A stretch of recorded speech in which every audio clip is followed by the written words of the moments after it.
So ayun na boys and girls, nakasalang na ang ating pampano, which is mahal sa Pilipinas yan, 400 plus kilo niya na pampano.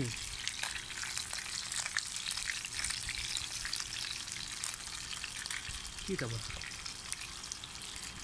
Okay, tayo.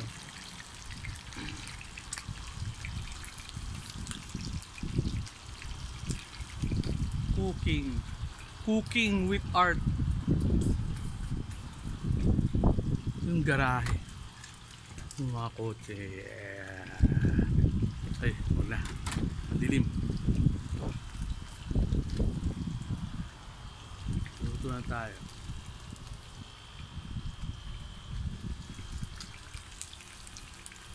Cooking pampano.